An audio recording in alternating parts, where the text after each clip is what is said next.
Seção 3. Do concurso público. Artigo 11. O concurso será de provas ou de provas e títulos, podendo ser realizado em 2 etapas, conforme dispuserem a lei e o regulamento do respectivo plano de carreira, condicionada à inscrição do candidato e o pagamento fixado no edital, quando indispensável ao seu custeio, e ressalvadas as hipóteses de isenção nele expressamente previstos. Artigo 12. O concurso público terá validade de até 2 anos, podendo ser prorrogado uma única vez por igual período. Parágrafo 1º. O prazo de validade do concurso e as condições de suas realizações serão fixados em edital, que será publicado no Diário Oficial da União e em jornal diário de grande circulação. Parágrafo 2º. Não se abrirá novo concurso enquanto houver candidato aprovado em concurso anterior com prazo de validade não expirado. Este parágrafo é bastante polêmico por gerar algumas confusões com o que vem escrito na Constituição Federal de 88. É necessário não confundir a previsão do artigo 37 da Constituição Federal, que diz que pode abrir novo concurso, com a do artigo 12, parágrafo 2º da Lei 8.112. Não pode abrir novo concurso. A Constituição Federal não obriga que as administrações permitam a abertura de novo concurso. O que ela determina é que, sendo aberto um novo concurso, os candidatos aprovados no concurso anterior sejam chamados com prioridade. Quem vai dizer se poderá ou não ser aberto um novo concurso dentro da vigência de um anterior é cada entidade governamental dentro de sua autonomia política. Sendo assim, em relação à Fazenda Pública, União, autarquia e fundações públicas federais, a Lei 8.112 de 90 já determinou a vedação de um novo concurso. Mas atenção, se todos os candidatos aprovados naquele concurso já foram chamados, evidentemente poderá ser aberto um novo concurso, mesmo na vigência do anterior.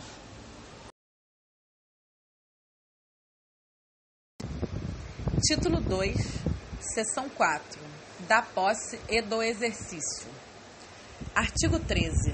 A posse dar-se-á pela assinatura do respectivo termo, no qual deverão constar as atribuições, os deveres, as responsabilidades e os direitos inerentes ao cargo ocupado, que não poderão ser alterados unilateralmente por qualquer das partes, ressalvados os atos de ofício previstos em lei.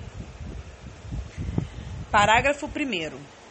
A posse ocorrerá no prazo de 30 dias, contados da data da publicação do ato de provimento.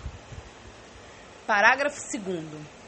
Em se tratando de servidor que esteja na data da publicação do ato de provimento em licença prevista nos incisos 1, 3 e 5 do artigo 81, ou afastado nas hipóteses dos incisos 1, 4, 6, 8, alíneas A, B, D, E, F, 9 e 10 do artigo 102, o prazo será contado do término do impedimento. Nesse caso, segundo o artigo 81, para essa lei que a gente acabou de falar acontecer, é necessário que seja contemplado no artigo 81. Primeiro, por motivo de doença em pessoa da família. Terceiro, para o serviço militar. Ou quinto, para a capacitação. Já nos artigos 102, também vai ser levado em consideração 1. Férias. 4. Participação em programa de treinamento regularmente instituído ou em programa de pós-graduação estrito sensu no país. 6. Júri e outros serviços obrigatórios por lei. 8. Licença. No caso, a gestante, a adotante e a paternidade. B. Para tratamento da própria saúde até o limite de 24 meses cumulativo ao longo do tempo de serviço público prestado à União, em cargo de provimento efetivo. D. Por motivo de acidente em serviço ou doença profissional. E. Para capacitação conforme dispuser o regulamento. F. Por convocação para o serviço militar. 9. Deslocamento para a nova sede de que trata o artigo 18. 10. Participação em competição desportiva nacional ou convocação para integrar representação desportiva nacional no país ou no exterior. Parágrafo 3º. A posse poderá dar-se mediante procuração específica. Parágrafo 4º. Só haverá posse nos casos de provimento de cargo por nomeação. Parágrafo 5º. No ato da posse, o servidor apresentará declaração de bens e valores que constituem seu patrimônio e declaração quanto ao exercício ou não de outro cargo, emprego ou função. Parágrafo 6º. Será tornado sem efeito o ato de provimento se a posse não ocorrer no prazo previsto no parágrafo 1º deste artigo. Artigo 14. A posse em cargo público dependerá de prévia inspeção médica oficial. Parágrafo único. Só poderá ser empossado aquele que for julgado apto física e mentalmente para o exercício do cargo. Artigo 15. Exercício é o efetivo desempenho das atribuições do cargo público ou da função de confiança. Parágrafo 1º. É de 15 dias o prazo para o servidor empossado em cargo público entrar em exercício, contados da data da posse. Parágrafo 2º. O servidor será exonerado do cargo ou será tornado sem efeito o ato de sua designação para a função de confiança se não entrar em exercício nos prazos previstos neste artigo, observado o disposto no artigo 18. Para entrar em exercício, são 15 dias a contar da data da posse. No caso, o artigo 18 vai falar que o servidor que deva ter exercício em outro município em razão de ter sido removido, redistribuído, requisitado, cedido ou posto em exercício provisório, terá, no mínimo, 10 e, no máximo, 30 dias de prazo contados da publicação do ato para a retomada do efetivo desempenho das atribuições do cargo, incluindo nesse prazo o tempo necessário para o deslocamento para a nova sede. Parágrafo 3º. A autoridade competente do órgão ou entidade para onde for nomeado ou designado o servidor compete dar-lhe exercício. Parágrafo 4º. O início do exercício de função de confiança coincidirá com a data de publicação do ato de designação, salvo quando o servidor estiver em licença ou afastado por qualquer outro motivo legal, hipótese em que recairá no primeiro dia útil após o término do impedimento, que não poderá exceder a 30 dias da publicação. Artigo 16. O início, a suspensão, a interrupção e o reinício do exercício serão registrados no assentamento individual do servidor. Parágrafo único. Ao entrar em exercício, o servidor apresentará ao órgão competente os elementos necessários ao seu assentamento individual. Artigo 17. A promoção não interrompe o tempo de exercício que é contado no novo posicionamento na carreira a partir da data de publicação do ato que promover o servidor. Artigo 18. O servidor que deva ter exercício em outro município em razão de ter sido removido, redistribuído, requisitado, cedido ou posto em exercício provisório terá, no mínimo, 10 e, no máximo, 30 dias de prazo, contados da publicação do ato, para a retomada do efetivo desempenho das atribuições do cargo, incluído nesse período o tempo necessário para o deslocamento para a nova sede. Parágrafo 1º. Na hipótese de o servidor encontrar-se em licença ou afastado legalmente, o prazo a que se refere este artigo será contado a partir do término do impedimento. Parágrafo 2º. É facultado ao servidor declinar dos prazos estabelecidos no caput. Artigo 19. Os servidores cumprirão jornada de trabalho fixada em razão das atribuições pertinentes aos respectivos cargos, respeitada a duração máxima do trabalho semanal de 40 horas e observados os limites mínimos e máximo de 6 horas e 8 horas diárias, respectivamente. Ou seja, durante a semana se tem 40 horas, no mínimo 6 horas por dia e no máximo 8 horas por dia. Parágrafo 1º. O ocupante de cargo em comissão ou função de confiança submete-se a regime de integral dedicação ao serviço, observado o disposto no artigo 120, podendo ser convocado sempre que houver interesse da administração. Ou seja, pode ser convocado a qualquer momento pelo regime de dedicação integral no serviço. O disposto no artigo 120 vai dizer que o servidor vinculado ao regime desta lei, que acumular licitamente 2 cargos efetivos, quando investido em cargo de provimento em comissão, ficará afastado de ambos os cargos efetivos, salvo nas hipóteses em que houver compatibilidade de horário e local com o exercício de um deles, declarada pelas autoridades máximas dos órgãos ou entidades envolvidas. Parágrafo 2º. O disposto neste artigo não se aplica à duração de trabalho estabelecida em leis especiais. Ao entrar em exercício, artigo 20.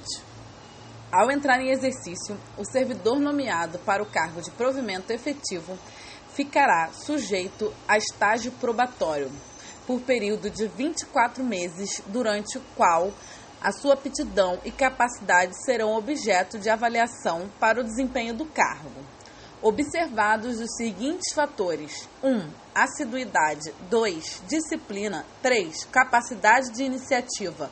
4. Produtividade. 5. Responsabilidade. Existe uma mnemônica para decorar isso? No caso, se chama ACADIPRORRE. Assiduidade, capacidade, produtividade, responsabilidade e disciplina. Parágrafo 1º. 4 meses antes de findo o período do estágio probatório, será submetida à homologação da autoridade competente à avaliação do desempenho do servidor, realizada por comissão constituída para essa finalidade, de acordo com o que dispuser a lei ou o regulamento da respectiva carreira ou cargo, sem prejuízo da continuidade de apuração dos fatos enumerados nos incisos 1 a 5 do caput desse artigo. Ou seja, 4 meses antes de acabar os 2 anos, que são os 24 meses do estágio probatório, ele vai ser submetido à avaliação. É o ACADIPRORRE que nós acabamos de falar. Nesse caso, se o servidor não contar com esses 5 fatores,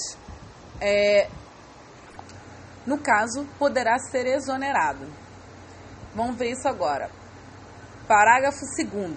O servidor não aprovado no estágio probatório será exonerado ou, se estável, reconduzido ao cargo anteriormente ocupado, observado o disposto no parágrafo único do artigo 29, que diz: encontrando-se provido o cargo de origem, o servidor será aproveitado em outro, observado o disposto no artigo 30, que diz: o retorno à atividade de servidor em disponibilidade far-se-á mediante aproveitamento obrigatório em cargo de atribuições e vencimentos compatíveis com o cargo anteriormente ocupado.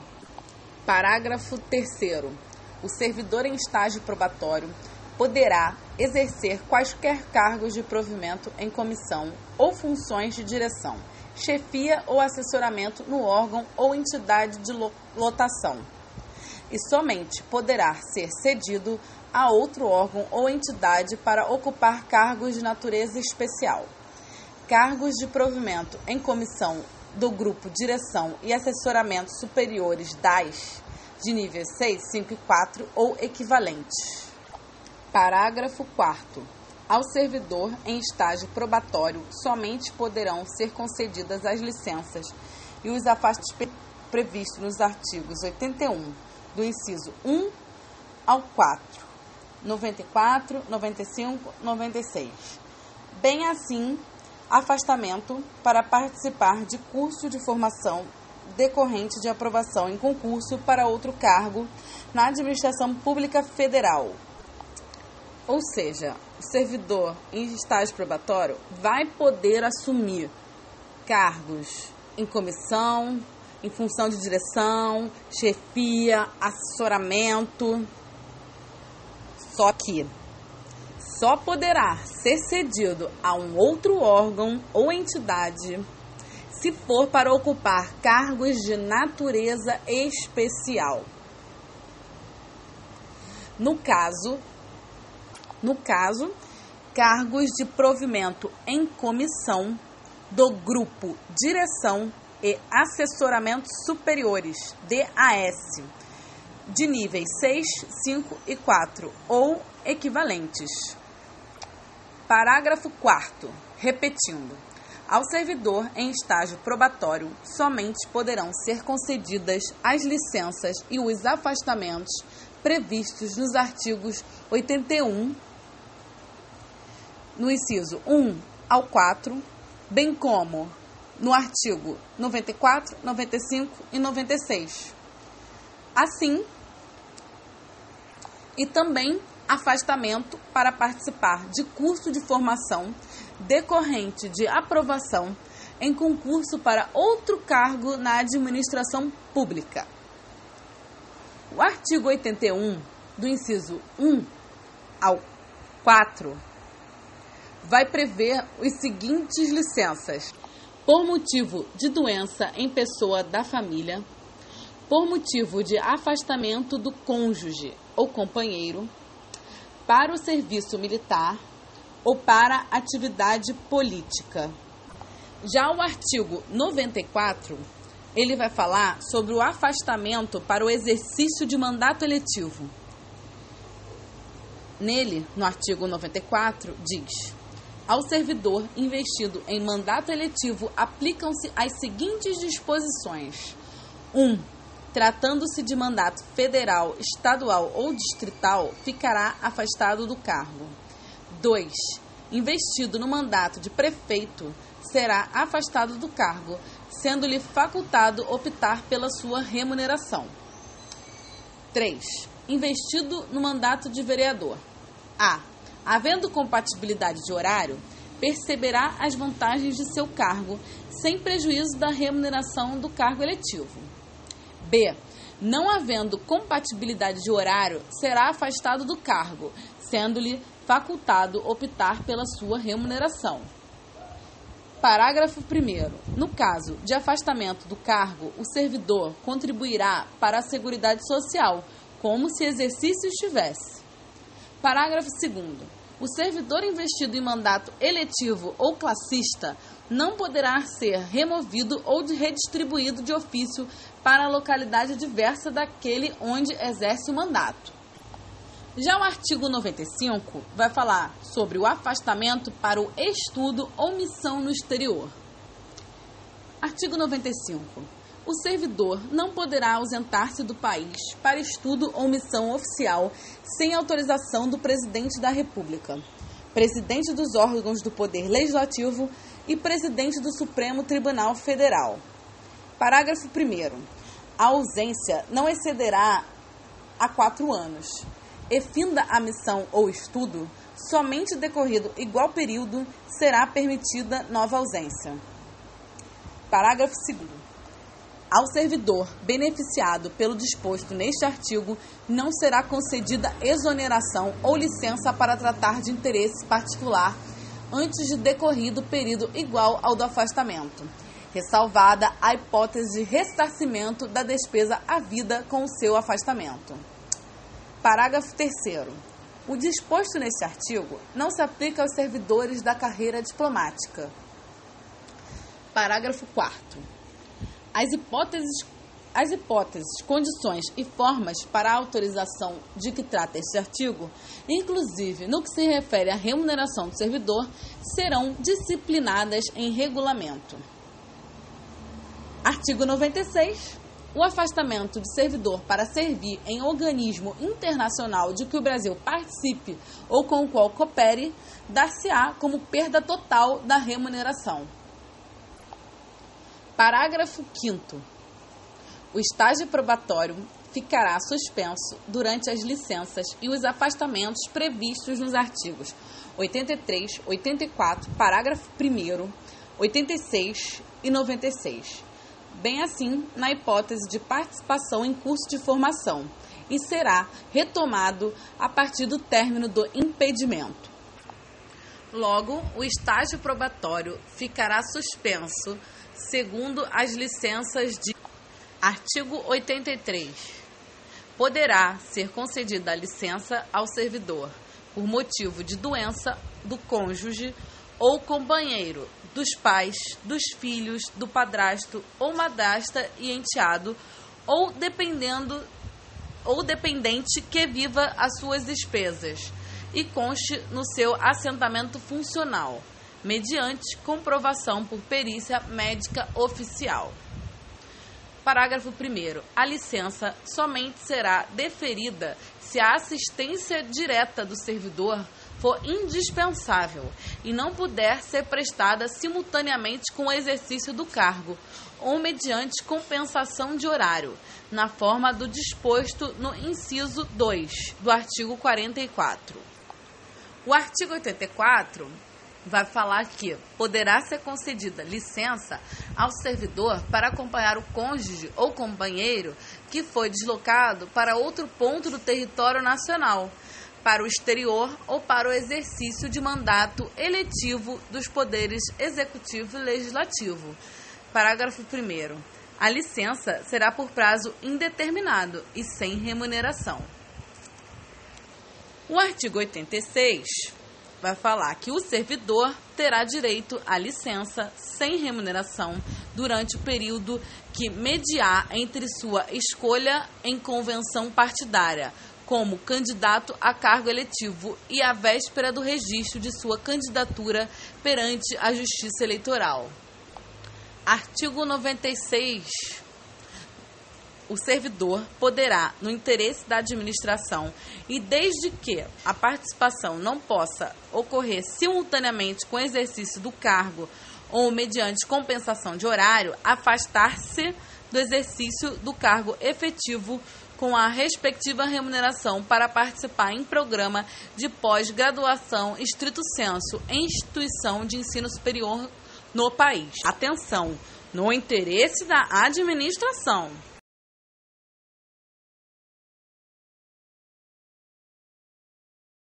Título 2, Seção 5 da Estabilidade. Artigo 21. O servidor habilitado em concurso público e empossado em cargo de provimento efetivo adquirirá estabilidade no serviço público ao completar 3 anos de efetivo exercício. A 8.112 vai trazer 2 anos. Entretanto, existe uma emenda constitucional que vai dizer que o prazo são 3 anos. Como a Constituição Federal é maior do que a Lei 8.112, o mais correto é marcar 3 anos. Artigo 22. O servidor estável só perderá o cargo em virtude de sentença judicial transitada em julgado ou de processo administrativo disciplinar no qual lhe seja assegurada a ampla defesa.